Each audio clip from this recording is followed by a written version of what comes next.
Assalamualaikum warahmatullahi wabarakatuh.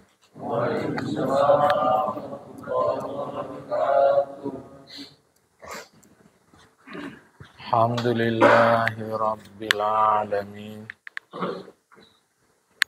Wassalatu wassalamu ala asyrafil anbiya'i wal mursalin. Habibina wa maulana Muhammadin wa ala alihi wa sahbihi ajma'in. Man yahdillahu fala mudilla lah wa man yudlil fala hadiyalah. Qala al-musannifu rahimahullahu ta'ala wa nafa'ana bi'ulumihi fid darain amin summa qala.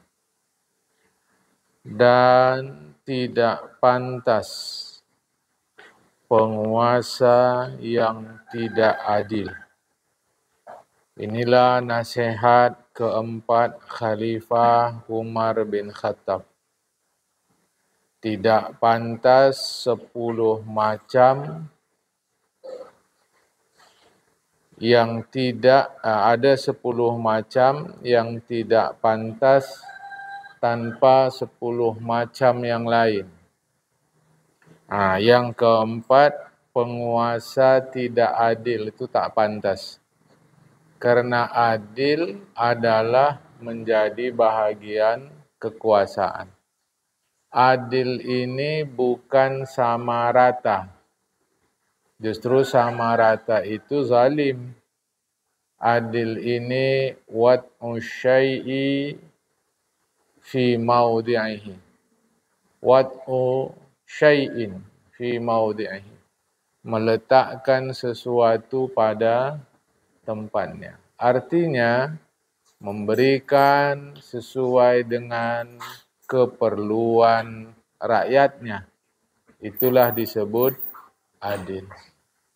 Rakyatnya yang di kota tentu tak sama keperluannya dengan rakyatnya yang ada di desa.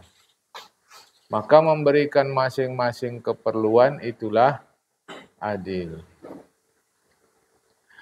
Bahwa Nabi bersabda, hadis riwayat Imam Ahmad dan Tirmidzi. Ahabbun nasi ilallahi ta'ala yaumal qiyamah dan seterusnya. Manusia yang paling Allah cintai pada hari kiamat dan kedudukannya paling dekat adalah pemimpin yang adil. Dan manusia yang paling Allah benci dan kedudukannya paling jauh adalah pemimpin yang zalim. Jadi hati-hati. Yang kelima, dan tidak pantas kehormatan. Apa yang dimaksud kehormatan dalam nasihat Khalifah Umar ini? Maksudnya kebaikan, seperti pengetahuan dan keberanian. Jadi, kehormatan tidak pantas. Kehormatan ini maknanya kebaikan. Seperti pengetahuan itu baik, keberanian itu baik. Penyalahgunaan orang atas keberanian dan pengetahuan, dia yang salah. Tapi pengetahuan itu sendiri, keberanian itu sendiri baik. Nah, orang berpengetahuan, orang berani, itu berarti orang punya kehormatan. Tidak pantas tanpa kesopanan. Berpengetahuan mesti sopan. Berani mesti sopan. Pengetahuan tidak disertai kesopanan, keberanian tidak disertai kesopanan adalah tidak pantas. Berkata sebagian orang bijak, pengetahuan adalah kemuliaan yang tidak ternilai dan kesopanan adalah harta yang tidak takut dicuri. Tetapi masyarakat yang tidak memperdulikan pengetahuan, maka bagi mereka pengetahuan itu tak penting. Maka di tengah masyarakat kita yang mementingkan harta, lebih dihormati orang berharta daripada orang berilmu. Nah, padahal orang-orang bijak mengatakan pengetahuan itu adalah kemuliaan yang tidak ternilai. Yang keenam, dan tidak pantas gembira tanpa rasa aman. Maksudnya tidak pantas gembira tapi hati tak tenang. Apa yang mau digembirakan? Jemaah. Jadi bergembira ini pun hati mestinya tenang. Kalau gitu nggak boleh gembira hati tak tenang. Bukan. Ini menjelaskan ya dalam kehidupan ini kadang-kadang ada saja masalah. Ada saja masalah. Nah, kita mau gembira tapi masalah sedang dihadapi. Tak gembira, sedangkan gembira perlu. Maka ketika hati gembira, apakah ketika kita gembira tapi hati rasa tak tenang, memang ini tak cocok, jamaah. Ini tak pas, ya. Dan tidak pantas kaya harta tapi tidak dermawan. Hati-hati yang kita diberi Allah kelapangan. Diberi Allah kemudahan. Jadi kalau orang ada harta, tak dermawan, tak pantas itu jamaah. Sabda Nabi Muhammad SAW. As-sakhiyu qaribun minallah, qaribun minan nas, qaribun minal jannah, ba'idun minan nar. Al-bakhilu ba'idun minallah, ba'idun minan nas, ba'idun minal jannah, ba'idun minal jannah, qaribun minan nar.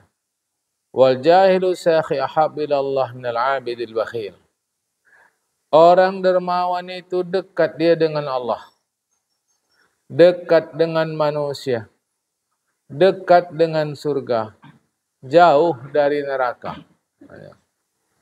Jadi orang dermawan dengan Allah pasti dekat, dengan manusia sukalah orang karena dia ngasih harta.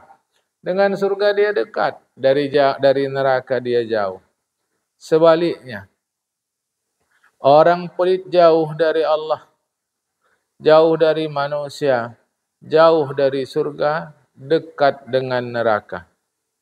Orang bodoh tapi dermawan lebih disukai Allah daripada orang rajin ibadat tapi pelit. Tengok jemaah. Makanya ada orang masuk surga, cukup dia sembahyang 5 waktu aja.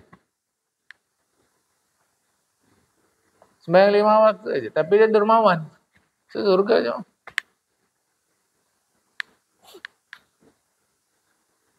Sebab harta ini kalau dia sudah bersemayam di dalam hati, itu berbahaya aja. Sampai orang-orang pelit pun disebut di dalam Al-Quran. Bahwa orang pelit itu harta mereka akan Allah kalungkan di leher mereka. Dan pelit ini terkait tauhid ini. Tak yakin dia Allah pemberi rezeki. Ini kalau kita pakai contoh ekstrim. Setiap hari dia sedekah 1.000 setiap hari. Kalau cara kita lah 1.000 perak. Itu lebih bagus daripada disedekah 5 tahun sekali sedekah 1 triliun. Ya, Ma. Karena yang dipentingkan dalam sedekah itu paling utama itu sebetulnya mengikis rasa cinta kepada harta. Ya, Ma. Tauhid itu, supaya tetap tauhid kepada Allah Ta'ala. Itulah yang paling penting dari sedekah. Makanya tak pantas harta kita punya tapi tidak dermawan. Dan tidak pantas orang fakir, itu yang ke-8. Di sini maksudnya fakir harta ya. Tidak pantas orang fakir tanpa disertai sifat qanaah. Tak pantas itu. Qanaah ini asalkan ada, apapun cukup, jamaah. Itu qanaah. Bukan arti qanaah ini rumah mau rubuh. Bukan. Macam kita, mungkin masih ada juga lah sekarang. Ada sisa nasi semalam, tak dibuang. Dimakan hari ini, diolah pakai minyak jelantah. Nasi goreng. Udah bubuh garam sikit jadi. Itu contoh qanaah. Jemaah. Artinya apa yang masih bisa dimanfaatkan? Manfaatkan. Itu qanaah. Jemaah. Jangan dipahami qanaah itu pakai baju buruk-buruk atau koyak-koyak. Rumah dia bolong-bolong. Makan dia makan tak makan. Pakai sandal tipis kurang tipis. Kesudahan hampir bolong. Atau talinya hampir putus. Itu bukan qanaah, itu merana.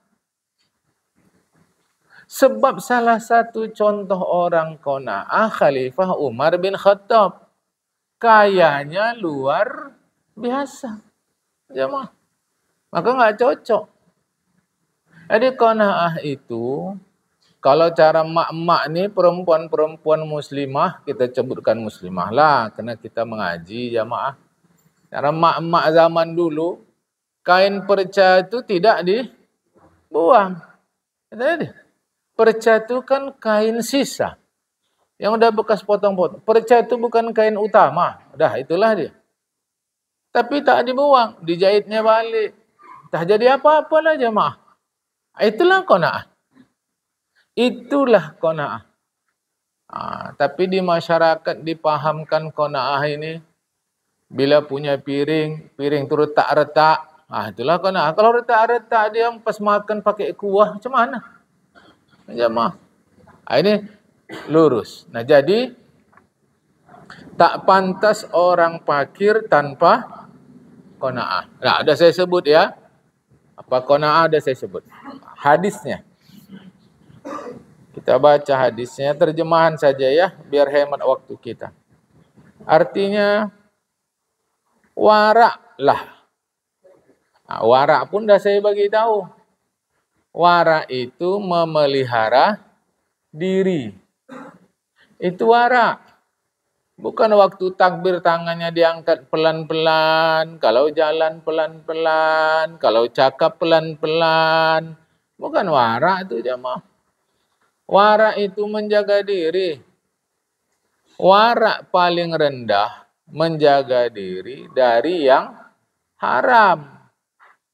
Lebih tinggi menjaga diri dari yang syubhat. Paling tinggi menjaga diri dari halal yang tidak perlu. Itu warak. Warak kali orangnya. Kalau jalan pun pelan dia. Memang itu keturunannya jalan pelan. Ya memang itu dia. Memang jalannya pelan. Memang keturunan begitu. Bukan itu warak. Bahwa Rasulullah mengajarkan kita kalau jalan begini, iya, jemaah ya. Jadi kata Rasulullah, waraklah, niscaya engkau menjadi manusia yang paling beribadah kepada Allah. Dah betul lah. Waraklah.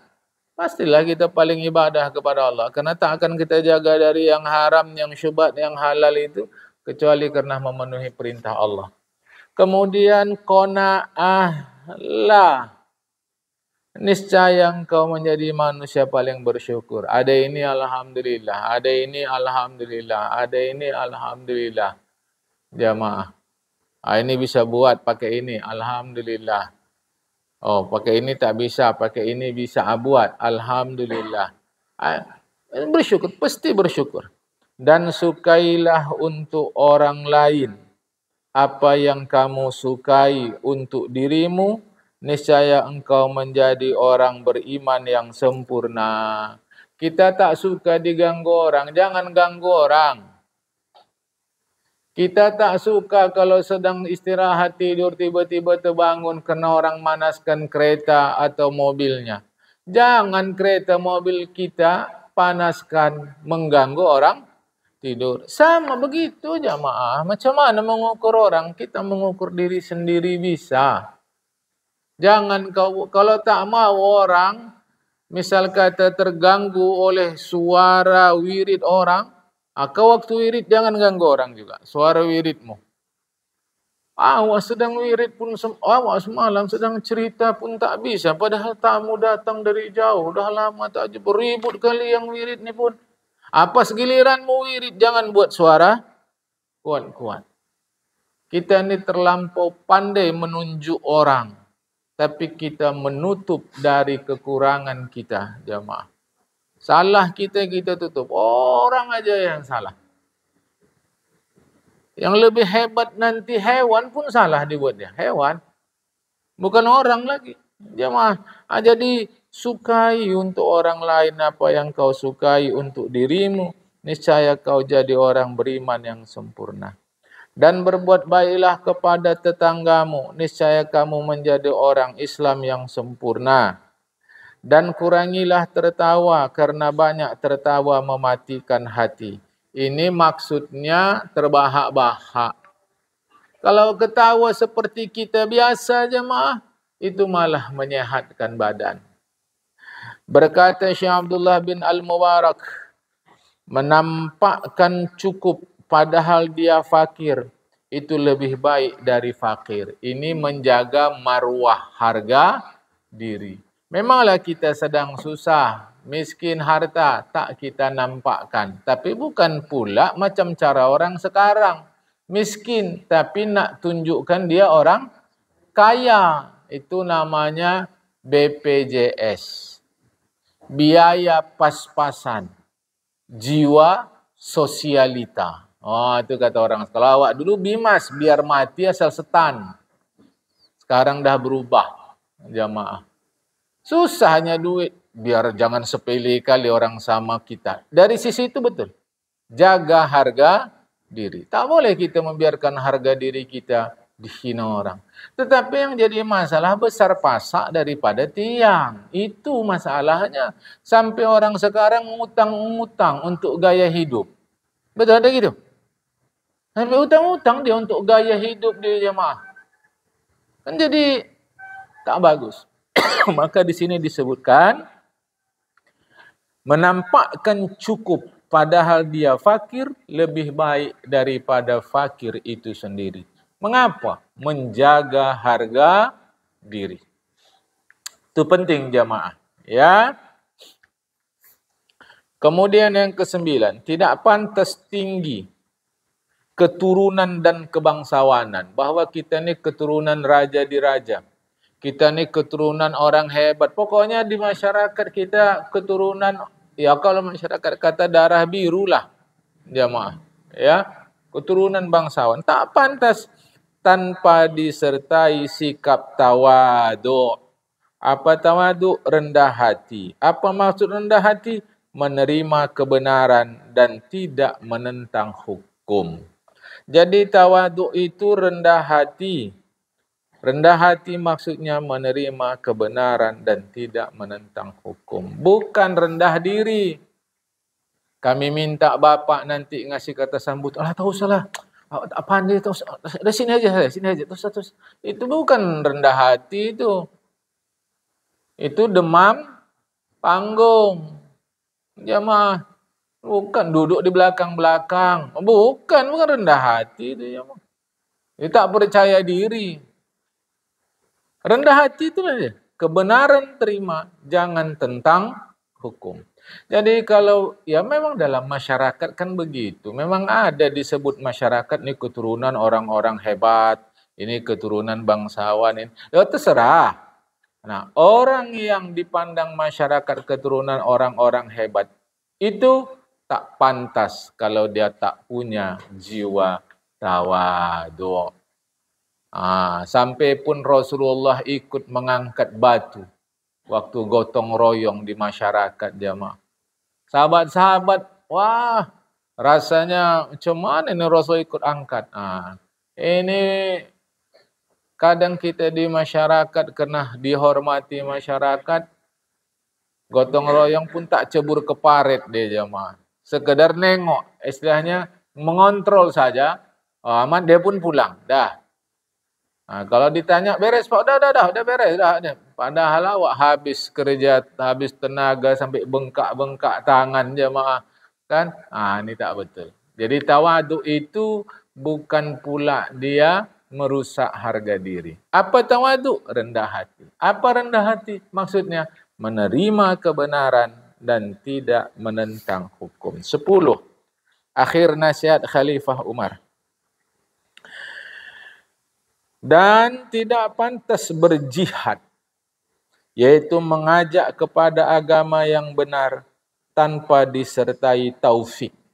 Apa taufik? Perbuatan hamba sesuai dengan apa yang dicintai dan direlakan Allah Ta'ala.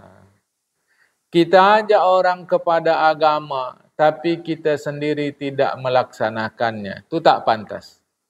Cuma jangan berpaham begini. Awak tak mau ajak orang ke agama lah, kerana awak belum bisa lakukannya. Kalau begini cara berpaham, redup agama ni jemaah. Maka ada ulama mengatakan walau kau belum bisa lakukan, tetaplah ajak orang pada kebenaran. Sekurang-kurangnya dia sudah melakukan satu. Mestinya kan dua. Satu ajak, dua lakukan. Dia lakukan belum bisa, tapi ajak orang bisa. Sekurangnya satu jemaah. Meskipun yang pantasnya adalah dia ajak, dia buat. Ini hati-hati jemaah. Jadi jangan kita salah paham. Ada ulama mengatakan tidak betul orang yang mengajak tapi tak berbuat. Itu memanglah betul gitu jemaah. Tapi maksudnya itu menengok ke atas. Menengok ke atas. Bukan ke bawah. Contoh inilah saya contohkan jemaah. Salah kalau kita minum kedai kopi. Salah.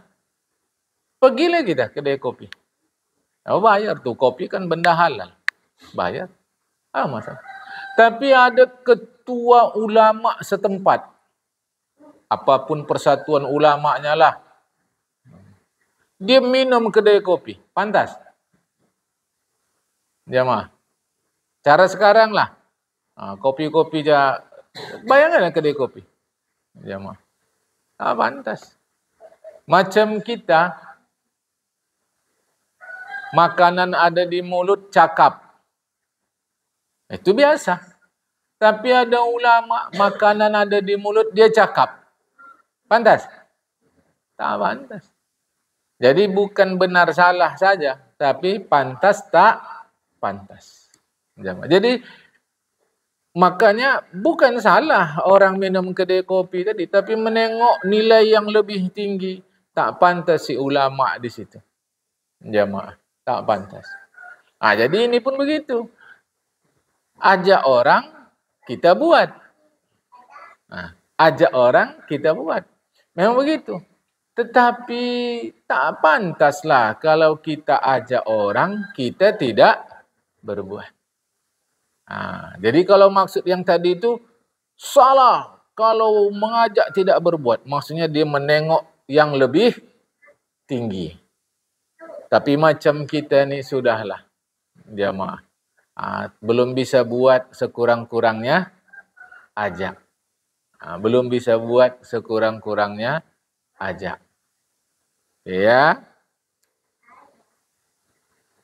Kemudian ini ada hadis Rasulullah riwayat Imam Dailami. Afdalul jihad an tujana nafsaka wa ka fi dzatillah. Seutama-utama jihad adalah kau mengendalikan nafsumu dan kemauanmu karena Allah Ta'ala. Mengendalikan kemauan kita karena Allah Ta'ala. Tebuk dada, tanya iman. Kita yang tahu jamaah. Orang tak tahu itu. Yang tahu kita saja. Okay? Makalah yang keempat daripada Khalifah Utsman bin Affan radhiyallahu anhu. Yang paling sia-sia. Maksudnya sesuatu yang sangat binasa ada 10. Pertama, orang berilmu yang tidak pernah ditanya orang. Ini bahaya jamaah. Makanya kalau kita bertamu ke rumah ustaz, tak usah tanya cuaca. Usah tanya kesehatan. Sehat ustaz, usah tanya tu. Maksud saya bukan salah, itu betul lah jamaah. Tanya masalah-masalah agama. Bertamu hari raya ke rumah dokter. Yang ditanya sembahyang raya tadi di mana dok? Ngapain? Untuk apa? Tanya persoalan-persoalan kesehatan. Gratis, karena kalau pas jam praktek dia, kita bayar. Tanya jamaah.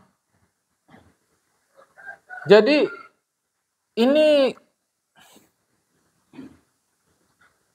sia-sia, 10 sia-sia nih jemaah. Orang berilmu tak ditanya, tanya aja jemaah. Dia kalau betul berilmu tentang satu bidang itu pasti dia jawab. Dia pasti jawab.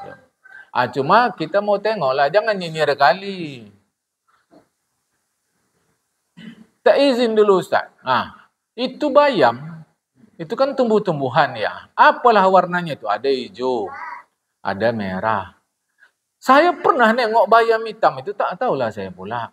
Bayam hitam ni apa ni Ustaz? Dia bilang ya tak tahu. Nyinyir terus nanya. Ini tak betul juga aja mah.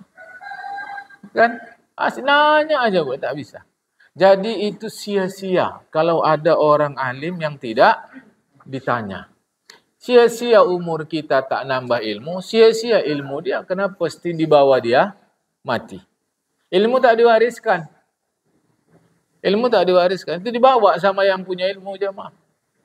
Ya. Yang kedua, dan ilmu yang tidak diamalkan.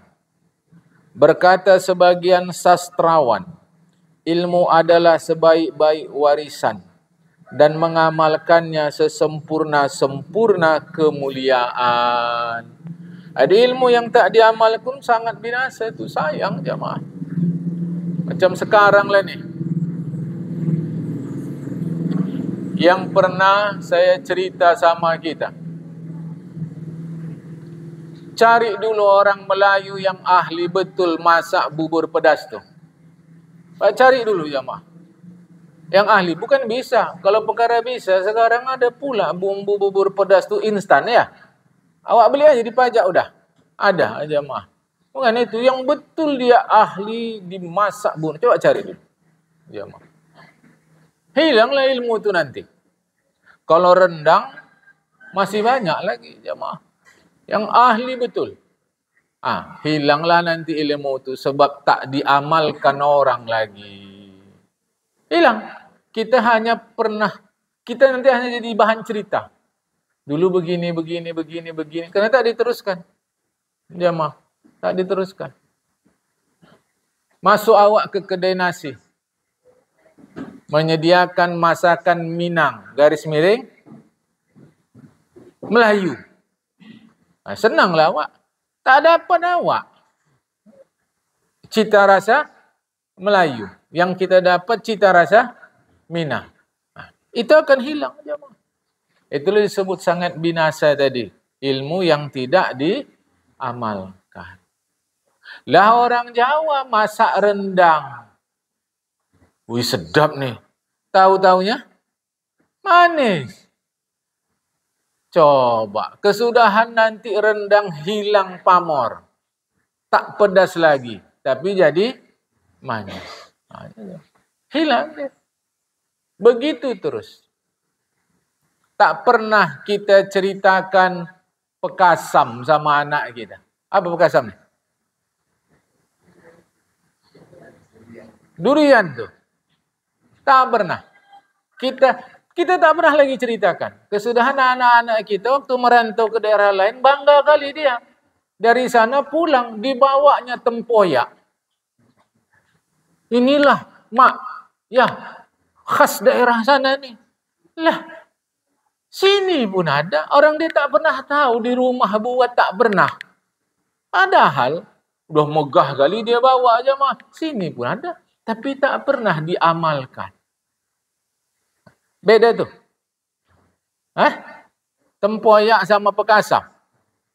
Sama. Itu kan jahe halia. Sama aja dia mah. Itu yang saya maksud. Jadi ilmu agama ini pun, bukan ilmu agama, ilmu apa saja. Begitu. Jamaah begitu sama, dia akan hilang, akan binasa, tak diamalkan. Apalagi yang kedua, yang ketiga, pendapat, maksudnya pikiran yang benar tapi tak diterima. Dalam masyarakat ini, benar pun tak diterima. Karena kalau diterima, bahaya nanti dia. Atau kalau tak bahaya, tak untung nanti dia. Dia. Untungan mana bagi dia? Ini bukan teori. Dari fakta yang kita lihat, yang mandor-mandor tak jujur. Untung mana bagi dia waktu dipercaya pemerintah bangun proyek jalan, jujur apa tak jujur? Tak jujur? Enggak, untung mana? Tak jujur ya? Untung mana? Tak jujur. Lantas ketika kita ditanya, kita jawabnya benar saja. Bahwasanya yang benar adalah jujur. Maka ketika pikiran kita yang benar itu tidak diterima, itu akan menjadi sia-sia. Maksudnya apa? Binasa. Siapa yang binasa? Orang yang tidak menerima pikiran itu. Alah itu sekarang. Jembatan udah selesai, belum diresmikan, rubuh. Coba itu. Coba jemaah. Makanya pernah saya bilang di Indonesia nanti zakat fitrah bukan hanya beras saja. Satu masa nanti kita zakatnya kerikil. Zakatnya pasir. Zakatnya semen. Zakatnya besi. Kenapa? Benda-benda yang dipercaya pemerintah untuk membangun jalan itu dimakan orang tuh jemaah. Dan orang itu yang makan. Pemerintah mana tahu udah dipercayakannya kepada mandor-mandor atau pimpru-pimpru itu. Dimakan sama orang tuh. Habis.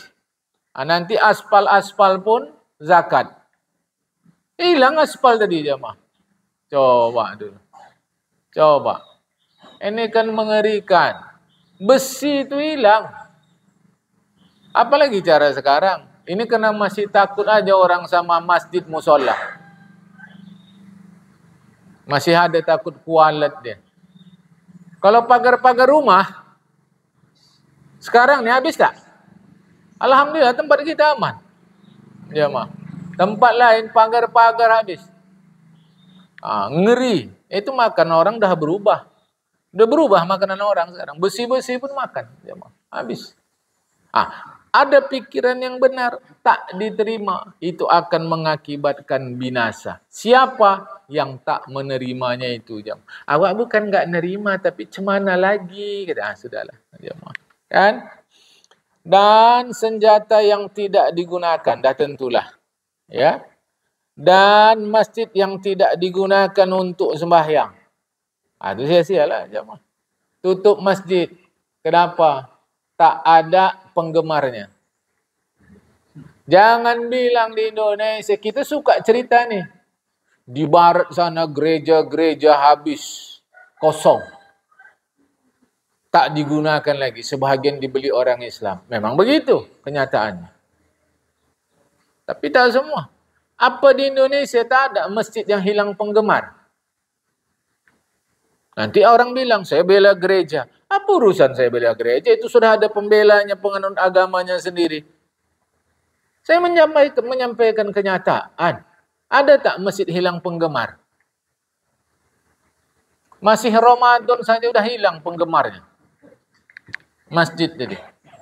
Yang lebih lucu kadang-kadang ada pengurus masjid nih macam rasa dia berkuasa.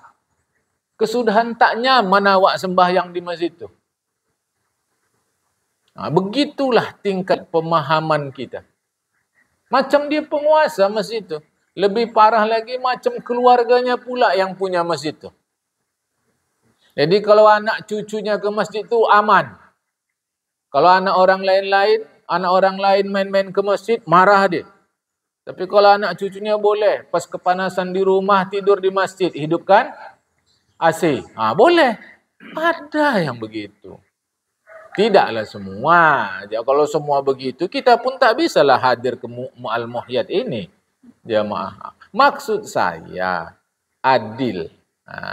Jangan kita mudah-mudah salahkan orang, padahal kita tidak. Kita pun ada salah juga jamaah ya. Jadi itu apa tadi? Sangat binasa. Masjid yang tak digunakan sembahyang. Al-Quran yang tidak dibaca, cukup jadi mahar aja.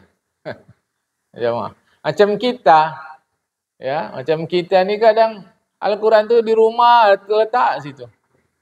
Apa? Hiasan ayat kursi. Ayat kursi untuk hiasan apa dibaca? Baca. Habis itu diamalkan. Ini tidak, untuk hiasan aja di rumah. Jamaah. Karena dia lebih takut sama setan lagi. Takut dia ini untuk ngusir setan. Kata setan, gak usah kau usir aku pun kau setan. Kata setan.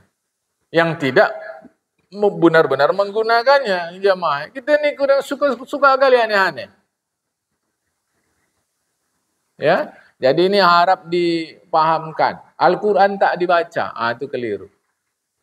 Kalau kata orang pesisir, pinomat sekali seminggu.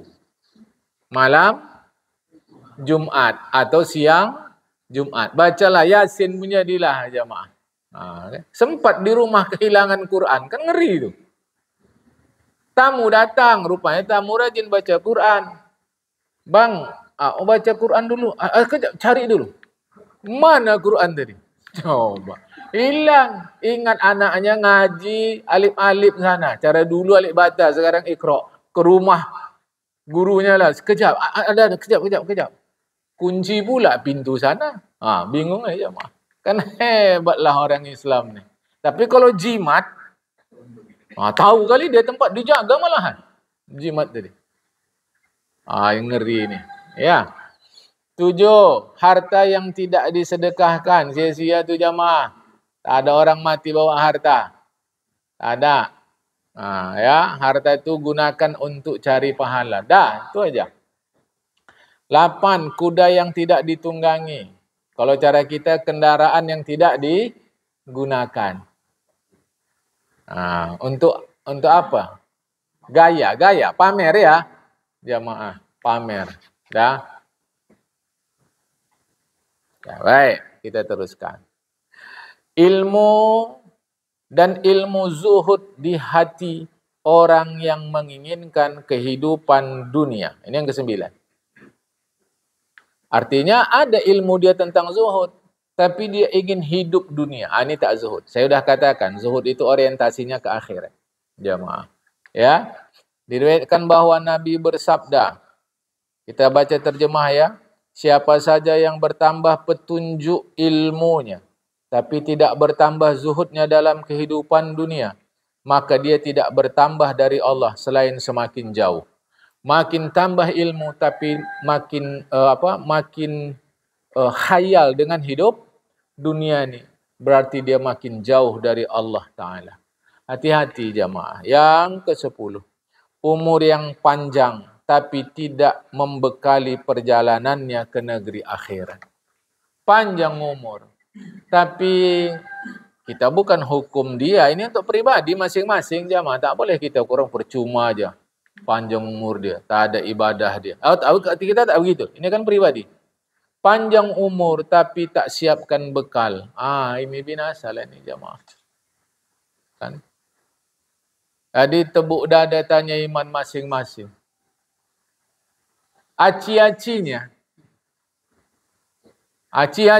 jamaah, daripada panjang umur tapi tidak dia beribadah mempersiapkan diri bekal akhirat, elok dia pendek umur. Tapi kan tak boleh kita berdoa begitu. Itu kan kuasa Allah Ta'ala. Ibarat kata macam, andailah ini manusia, jamaah, yang menguasai alam ni manusia, kan habis sajalah udah beras untuk dia yang panjang umur tadi. Tapi tidak memberikan manfaat. Kira-kira begitu. Untuk mengukur diri kita. Tapi ke orang lain tak boleh kita katakan. Mana boleh begitu. Hidayah urusan Allah Ta'ala. Tapi ini kan untuk menegur saya, untuk menegur kita masing-masing. Panjang umur tapi tidak membekali diri untuk akhirat. Malah kadang-kadang ada yang buat maksiat. Sudah sampai tua-tua pun umur. Jamaah. Jadi sayang. Ini binasa. Ya, kita teruskan makalah kelima, nasihat dari Khalifah Ali bin Abi Thalib. 10 pula. Mudah-mudahan dapat selesai lah ini. 1. Ilmu adalah sebaik-baik warisan. Ini pikir dulu. Anak diwariskan cangkul atau diwariskan ilmu menggunakan cangkul? Kalau pilih antara dua lah. Jawab. Ilmu cara menggunakan cangkul. Jamaah. Cara menggunakan itu ilmu itu, jamaah. Tapi orang tua sekarang lebih khawatir anaknya tak punya harta dari tak punya ilmu. Kalau dia punya ilmu memperbaiki mesin kereta, kemanapun dia sekurang-kurangnya bisa hidup dia memperbaiki kereta itu. Karena yang namanya kereta pasti ada orang yang rusak. Jamaah. Ada. Tapi tak diwarisi ilmu, diwariskan harta. Jamaah. Harta nih, tak perlulah ajarkan kita. Tak ada orang bisa kaya dengan memperebutkan harta warisan. Dari yang sudah-sudah, coba tengok jamaah. Kalaupun kaya sekejap tuh. Tengok jamaah. Ya, luaskan pandangan kita. Sedaplah dia, kaya lah dia, harta warisan. Sekejap, kalau diperebutkan. Tapi kalau dibagi waris pula, banyak dapat, ya insya Allah biasanya pun berkat. Baik, itu jamaah. Ini memperebutkan. Yang bukan hak dianggap hak. Sampai mau diajaknya saya ke rumah dia menyelesaikan persoalan warisan. Jadi aku bilang di mana? Tinggal sini. Coba pergi kantor KUA daerah sini. Daerah sini kantor KUA-nya jalan sini. Daerah sini kantor KUA-nya jalan sini. Pergi kantor KUA. Karena dia menginginkan jawaban saya berpihak ke dia. Orang kalau sudah sampai harta, sumpah-sumpah pun mau. Demi Allah Pak, demi Allah katanya. Awak demikian. Tak ada. Jadi ilmu itulah sebaik-baik warisan. Wariskan sama anak, cemana cara nangkap ikan di laut. Karena memang kita tinggal tepi pantai. Sekurang-kurangnya kau tidak lapar. Belanak dapat tuh jemaah. Tak lapar, sekurang-kurangnya. Tak perlu kau pergi ke restoran-restoran. Karena memang kita tinggal tepi laut. Dah? Kalau kita pula tinggal di dataran tinggi, ajarkan dia bercocok tanam. Kalau macam kita di kota ini tentu tidak. Macam kita di kota ini ajarkan keterampilan dia. Apa-apa keterampilan. Hidup jamaah. Tapi kita tidak. Wariskan harta. Bukan salah juga. Tapi maksud saya sertakan ilmu. Ya. Rasulullah katakan, muliakanlah oleh kalian akan ulama orang berilmu. Sesungguhnya mereka adalah pewaris para nabi. Siapa saja yang memuliakan mereka, sesungguhnya memuliakan Allah dan Rasulnya. Riwayat Imam Tabrani. Ya, muliakan. Ulama betul lah. Ini fakta nih yang sekarang di hidupan kita lah. Ada ulama datang ke satu majlis pakaiannya biasa pakai sandal. Ada ulama datang ke satu majlis turun dari mobil. Yang mana kita sambut? Sekarang. Tengok aja kenyataan dia. Wah, si ulama yang satu bukan tanggung, necis pakainya, turun dari mobil. Wah, tengok arlojinya pun berkilat, cincinnya Masya Allah. Yang satu biasa saja jamaah. Mana yang kita sambut? Cara sekarang. Ini hati-hati nih. Padahal paku bumi itu entah siapa dititipkan Allah. Entah siapa yang Allah percayakan menjadi paku bumi. Bahasa kiasan jamaah. Usah cari nanti apa paku bumi ini. Usah, itu bahasa kiasan. Karena kalau tak ada ulama yang menjadi paku bumi, goncang aja dunia ini jemaah. Orang tuh yang berat kali nanggung. Ini hati-hati ini. Ya. Kalau agama ajarkan tak begitu. Hormati ulama. Siapapun dia ulamanya kita hormati. Mau ulama kaya, mau ulama sederhana. Mau ulama terkenal, ulama tak terkenal, kita hormati. Ya.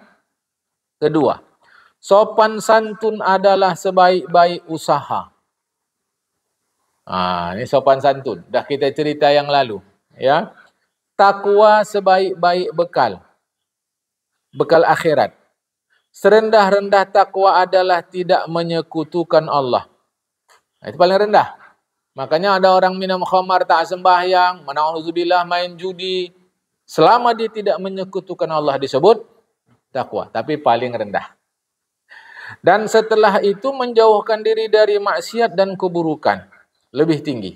Dan kemudian menjauhkan diri dari syubhat. Lebih tinggi. Kemudian setelahnya meninggalkan yang tidak perlu. Ini mirip dengan wara'. Begitu penjelasan Syekh Ali Ad-Daqqaq. Yang keempat. Dan pengabdian. Yaitu puncak pengagungan Allah Ta'ala. Itu yang dimaksud dengan pengabdian. Ibadah.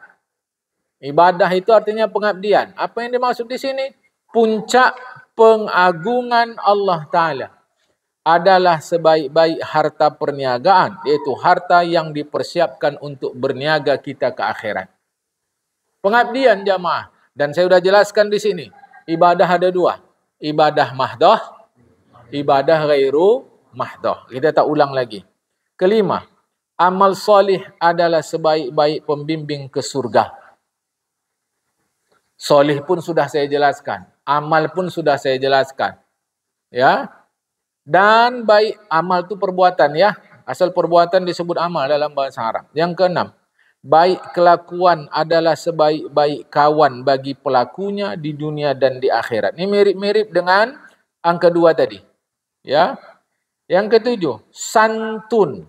Maksudnya bertenang dalam setiap urusan dan baik penampilan. Adalah sebaik-baik menteri, penolong di dalam mengurus segala urusan. Santun, bertenang. Yang dimaksud tenang ini masing-masing jemaah. Saya sudah berkali-kali bilang. Tak sama tenangnya kita di sini dengan tenangnya orang di tanah Sunda. Tak sama. Dan macam mana kita buat orang Medan ini tenang macam orang Sunda? Mana bisa? Kita mirip dengan orang Flores.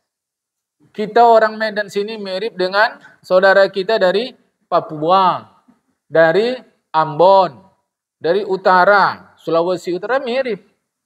Kita mau dipersamakan dengan orang Jawa, dengan orang Sunda. Mana bisa aja, Bang. Lapar kok kan? Makan-makan. Ada situ itu, makan kok. Nah, sopan tuh udah bagus ya, mah. Kita sini. Kan? Tempat lain ya lain lah pula lagi. Tapi tetap semuanya itu disebut bertenang. Bertenang menurut masing-masing lah jamaah. Ya, supaya pas santun tu pastikan apa masalah kita kerjakan dia. Itulah dia bertenang tu jamaah. Ya, kebakaran, selalu aja ngapain tergesa-gesa awak. Dah jadi abu, ya macam mana lagi? Coba dulu. Itu bukan tenang namanya jamaah. Mana bisa? Mesti cepat. Jadi ada mas. Karena kita udah kaji. Di sini bab 55. Tergesa-gesa dari syaitan. Kecuali 5. Udah kita baca tu jamaah. Ya. Dan ke-8. Qanaah. Saya tak ulang lagi. Saya sudah sebut tadi sudah dikaji. Rela atas pemberian Allah adalah sebaik-baik kekayaan. Berfirman Allah Ta'ala. Surat An-Nahl. Surat An-Nahl. Lebah. Surat 16 ayat 97. Bismillahirrahmanirrahim. Man amila salihan min dzakarin aw unsa wa huwa mu'minun falanuhyiyannahu hayatan thayyibah. Ujung dari petikan ayat ni yang luar biasa. Perhatikan. Siapa saja yang berbuat baik lelaki atau perempuan padahal dia beriman, maka sesungguhnya kami hidupkan dia akan kehidupan yang baik. Kehidupan yang baik terjemah dari hayatan thayyibah. Tapi thayyibah tu bukan baik saja jemaah. Karena kalau kehidupan yang baik ini agak susah. Thayyibah itu kehidupan yang nyaman. Pernah dengar kata thayyib? Thayyib, thayyib. Waktu orang baca Al-Quran, thayyib. Orang kafir masuk dalam neraka. Toyib, toyib. Kata, kita kan. Yang tak ngerti arti kita kan. Betapa mengerinya neraka jahanam. Toyib, toyib. Kata, awak tak ngerti awak artinya. Jemaah. Itu kritikan ustaz-ustaz kita dulu. Jangan mudah-mudah bilang toyib. Toyib itu hidup nyaman. Kalau kita dapat hidup nyaman, mau apa lagi jemaah? Pernah, mungkin yang muda-muda ni lah, viral di internet, rumah bapak itu belakangnya air terjun. Di Sunda, jemaah. Sampai menjadi rebutan orang datang ke sana, sampai pengusaha pun pingin beli rumah tadi. Jemaah. Pemandangannya cantik. Padahal orang kampung-kampung. Itu kehidupan yang nyaman. Di Baduy dalam, listrik tak boleh masuk. Lucunya, orang kota berebut pula mau datang situ. Kenapa? Rasa nyaman. Kalau gitu kata awak, di rumah kau tak usah ada listrik. Tak bisa juga. Ada macam nyaman. Jadi, hayatan thayyibah adalah kehidupan yang nyaman. Jadi kalau orang berbuat baik, siapa saja berbuat baik, hadiahnya Allah beri hidup nyaman. Berkata kebanyakan ahli tafsir, maksud kehidupan yang baik di dunia adalah qanaah. Qanaah tu buat hidup nyaman. Jemaah. Mau apa lagi? Kan? 9. Petunjuk, itu kalau kurang titik ha, jimnya tambahkan. Itu jadi huruf ha. Mestinya itu jim. Petunjuk berbuat taat dan senantiasa di dalam taat adalah sebaik-baik pertolongan dalam segala urusan. Jemaah. Artinya syukurlah kita kalau dapat dibimbing Allah buat baik aja. Alhamdulillah jemaah, itu sebaik-baik urusan. Terakhir yang ke-10. Mati adalah sebaik-baik guru yang mengajarkan kebagusan sopan santun. Tak ada guru lebih baik selain mati. Sampai Rasulullah mengatakan, kafa bil mauti wa'ila. Cukuplah mati itu menjadi guru. Setidaknya lah, guru yang mengajarkan bahwa hidup ada stasiunnya. Tak maupun kita turun dari, katalah angkot tadi, kalau dah sampai stasiun, supirnya turun tak? Turun. Turun. Tak mau aku turun. Dah, stasiun sunyi. Awas sendiri situ jemaah. Setidaknya dengan kita tengok mati, kita ingat hidup akan sampai stasiun. Sekurangnya itu. Tapi dasar tadi hati tak mengambil pelajaran, di tempat kematian pun buka aib orang. Coba, udah macam mana lagi hati manusia ni jemaah? Di tempat kematian yang lebih dahsyat aib si mati yang diceritakan. Coba dulu. Belum lagi kalau cara berlawan. Itu kompleks pekuburannya diresapi ya, resap, dimasukin air, tak pasang pun basah aja itu jemaah. Orang tepi laut betul, apalagi pas pasang, mau tak mau diantar kita ke kubur. Coba jemaah, itulah yang awak elak-elak air pasang tadi sampai rumah ditinggikan. Waktu mati cemana mau ngelaknya? Tak ngambil pelajaran juga. Tak tahu lagi Khalifah Hadi kalau begini. Ini hati-hati jemaah. Saya pun tak berani lah pangsa kita. Tengoklah itu. Kalau tanahnya baik pula, ada daerah yang pakai lahat. Masukkannya awak ke lahat. Tinggal dah. Apa lagi jemaah? Ada yang tak pakai lahat. Taruh saja begitu. Ditimbun sama tanah. Manalah lantam tadi itu? Aku pula sepilihkan. Mana bisa? Manalah gaya tu tadi? Mana gaya tu? Jemaah. Selesai. Saking selesainya tali pocong awak pun kalau tak orang buka, tak bisa. Manalah tadi yang lagak tadi tu jemaah? Aku pula dinasehatinya. Sedangkan ayah dia belum lahir, aku dah ngaji. Betul lagi. Mana lah yang lantam tu? Mana dia jemaah? Ayo. Ini mau hati-hati. Kita sambung makalah ke-6 akan datang. Assalamualaikum warahmatullahi wabarakatuh.